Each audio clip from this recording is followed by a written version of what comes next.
The Indian market opens lower as global sentiment weakens following the Fed's latest rate hike and hawkish commentary. The Nifty holds above 18,500. PSU banks continue to rally while IT and metals correct. And there's a large trade in Sapphire. 10.5% equity changes hands in a large trade that we're seeing with the promoter entity. Goldman Sachs and QSR Management Trust likely to have sold stakes in the company. The government announces an offer for sale in IRCTC. Looks to sell up to 5% stake in the company at a floor price of 680 rupees, which is a discount to the previous closing price, as a result of which the stock is lower. And fund houses pick up stake in VRL Logistics as the promoter sells stake. The stock surged yesterday and continues to hold in the green today, currently more or less flattish. CLSA says SBI Life is its preferred pick in the life insurance space, raises its target price to 1650 per share with a buy call on the counter.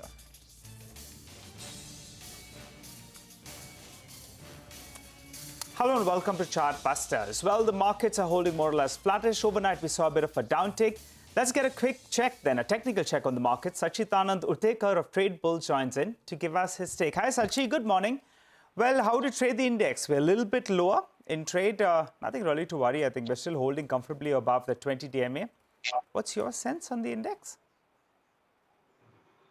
Good morning, Nigel. Nigel, I think the opening has been in line with how we expected it to open.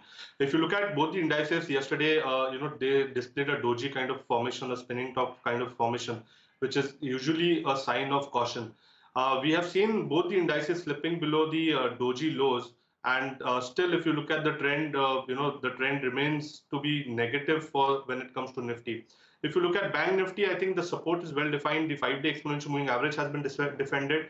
So we are not expecting any major weakness when it comes to Bank Nifty. I think the 43,800, 860 kind of a zone may not be violated. But on the higher side, we don't see Bank Nifty crossing the 44,150 mark. So if you look at from a trading perspective, I think the trade setup is better to deploy some shorts in Nifty. Here again, the index has managed to breach below its 5-day exponential moving average, which was somewhere close to 18,600. We are not expecting this particular move to extend towards 18,670, which is the hurdle for the day. And on the lower side, we see Nifty's scaling further lower towards its 20-day exponential moving average, which is placed around 18,500. So I think it is better to create some short positions when it comes to Nifty and avoid Bank Nifty as well. All right, take that point. You can see the Nifty go lower by almost 80 odd points from here. But individual stocks, what do you have on your list, Sachi? Well, Mangalam, I think Nifty metals is displaying signs of distribution. What we have been observing here is on the monthly scale, which is the long-term scale, the price action is way too far from its 5-month exponential moving average. There's a differential of around 8%. So what we have been observing here is a kind of a double top formation with a hurdle somewhere close to 68.50 when it comes to Nifty metals. And in the last few trading sessions, we've already seen signs of distribution when it comes to the individual counters. And JSPL is one particular counter that has hit our radar. If you look at the entire structure, again here, the stock has managed to slip below its 5-day exponential moving average. We've already seen a breakdown below the same, and we are expecting this particular move to continue towards its 20-day exponential moving average, which is placed at around 542. So from a trading perspective, fresh short positions are recommended in JSPL. The stop loss should be placed at around 564.30. Intraday target could be around 542, but positionally we see it scaling towards 530. The second counter on our radar has been Bharti Airtel, which we have recommended to our clients. Again, this particular position is more on the short side. We have already seen signs of distribution in last couple of weeks. If you look at the immediate structure, we have already seen a negative crossover in its 5 and 20 exponential moving average, which is a sign of bearish momentum. The critical support of around 830 was been breached today morning. So we see that the next support is somewhere close to 820. So from a trading perspective, again here we are recommending fresh short positions. The stop loss should be placed at 841.20. The target for the day could be around 820, but positionally 805 is what we are seeing on the chart. All right, take that point. Thanks a lot, Sachi, for joining in and giving us your calls on the index as well as individual stocks. With that, we shift focus to a special segment. We get you a few ideas for profit coming in from our colleagues at Money Control Pro. Nandish Shah joins in with a stock that he's been tracking closely. Hi, today's ideas for profit is Dabur India. Dabur has seen a growth in revenues and PAT on a 3-year CAGR basis of 11% and 7% respectively. For the September quarter, sales grew by 1% in India on the back of 1% volume growth, while international operations grew by 12% based on constant currency terms. Gross margins were under pressure due to raw material inflation and change in portfolio mix, while EBITDA was lower due to increase in other expenses. Dabur has acquired 51% shareholding in Badshah Masala for 600 crores, and the remaining 49% will be acquired after 5 years. With this acquisition, Dabur has entered 25,000 crore branded spices category in line with its strategy to scale up the food portfolio. The medium-term visibility on revenue growth is high, led by initiatives on power brands, increasing distribution reach across urban and rural markets, and new product launches. The company has been able to gain market share in 95% of its portfolio. We expect margins to recover sequentially from December 22 quarter on the back of cooling of raw material prices and price hikes. The management has guided for an operating margins of around 20 to 21% for FY23 as compared to 20% in first half of FY23. Dabur remains in a sweet spot with a leadership position in most of the categories where it is present. All right, thanks a lot for that, Nandish. For the time being, though, we'll slip into a short break. On the other side, we'll be joined by the management of Tega Industries. Stay with us.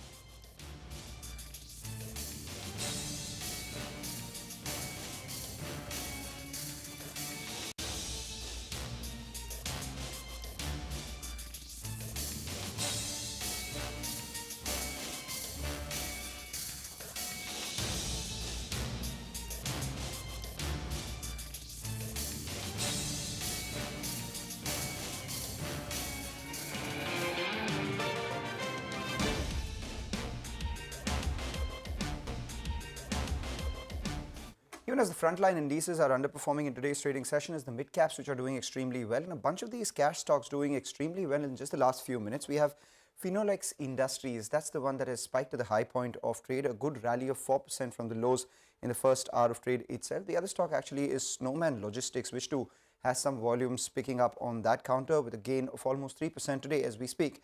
And RCF, remember the stock went ex-dividend today, so the opening was adjusted on a lower basis, but from there the stock has recovered and has moved to the high point of trade as well. So those are a bunch of stocks.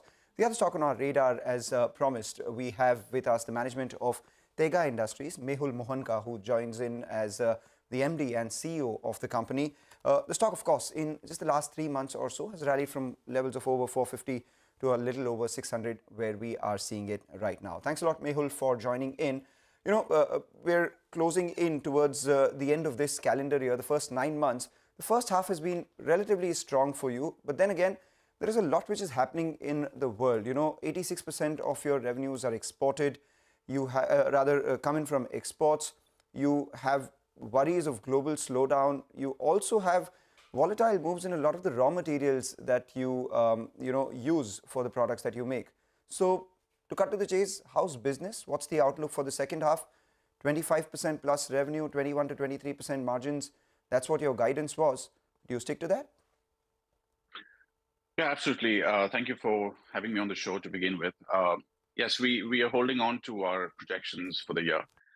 I would also like to remind you that our business is OPEX spend for the customer. So we are really insulated from all CapEx cycles in our industry and our trade. So for us, the global phenomenon around slowdown is really not being seen as an impact as of now, and we still feel that and as we see our order books remaining healthy and strong, that we're going to end the year, based on our estimates. So our projections remain where they are as of now. Could you revise the projections, Mehul, for our viewers? What are you guiding for, and also margins? Is there scope for improvement from year on, because logistic costs have come down? A lot of the input costs as well have come down. Is there scope for improvement? Yes, absolutely. I mean, we've always maintained that our gross margins are going to be around 59 to 60%, by the end of the year.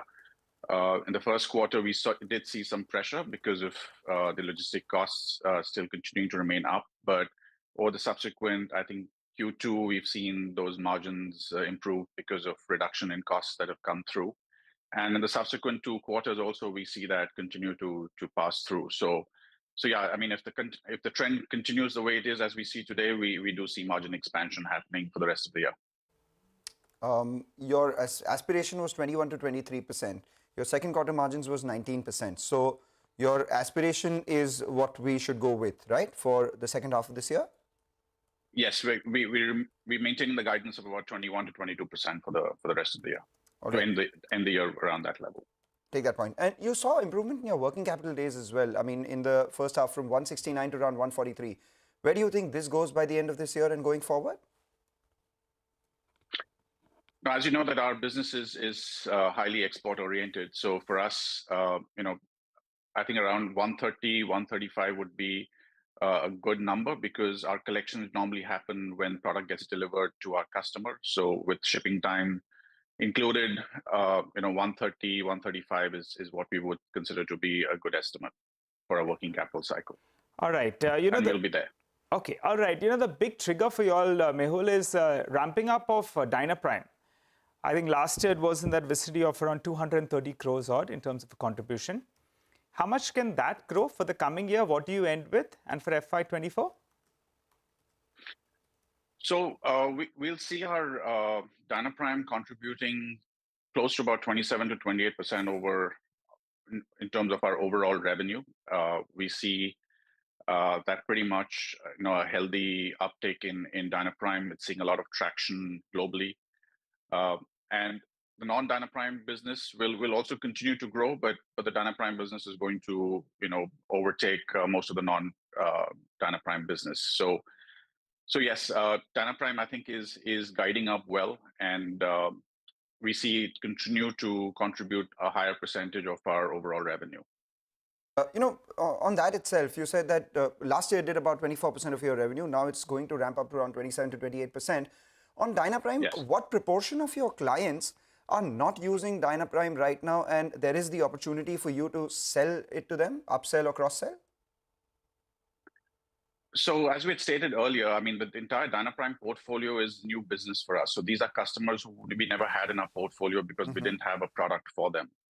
So every Dynaprime customer for us is a new addition to our customer portfolio. Okay, all right. So the cross-sell is from the non-Dynaprime business or the non-mill business.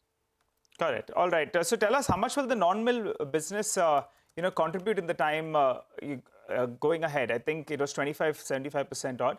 How do you see that shaping up? And also give us a sense on market share. What is the updated number? And say by FY24, FY25, where is that number headed? So in terms of market share, I mean, when we last, we just completed our anniversary of our IPO yesterday. So we were at about 5% at that time. And I think we will end up by FY24 between 6 to 6.5% in terms of market share.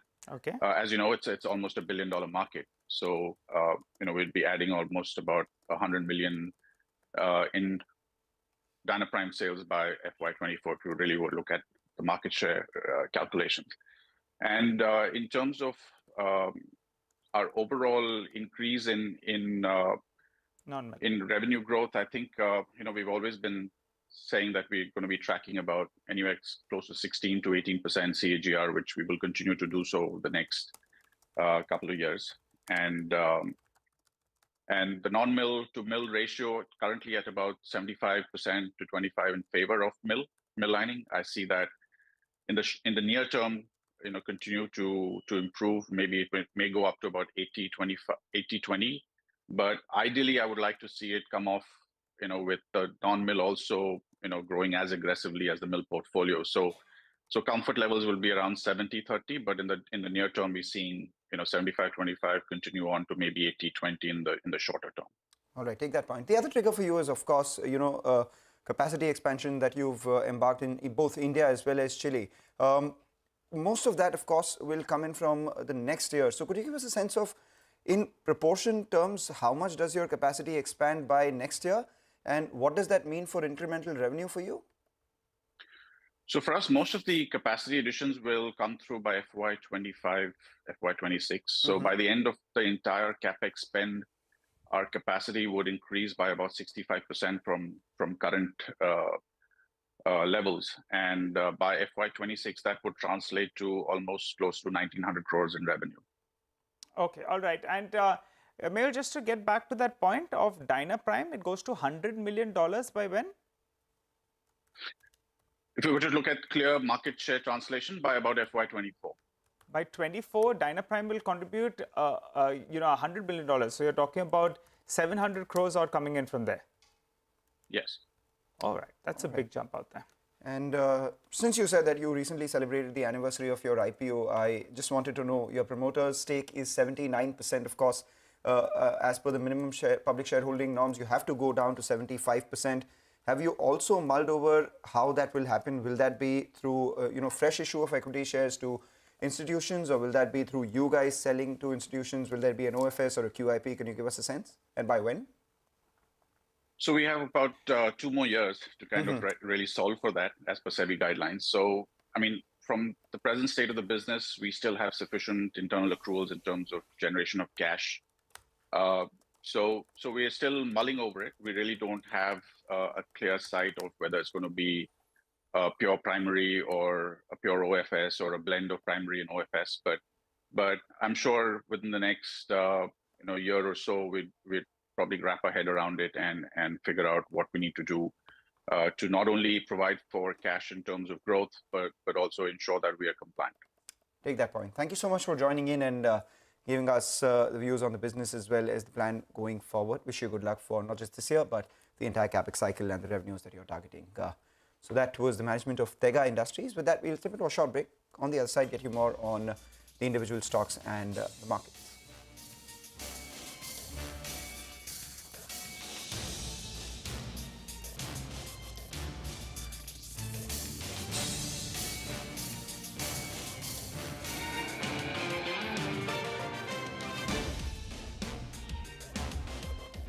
Welcome back. Well, the Nifty is under some pressure, but otherwise in the broader markets, there are quite a few stocks that are moving around. Federal Bank, pull up the intraday chart out there. That one has seen a sharp spike in the last few minutes, so just keep an eye out on that one.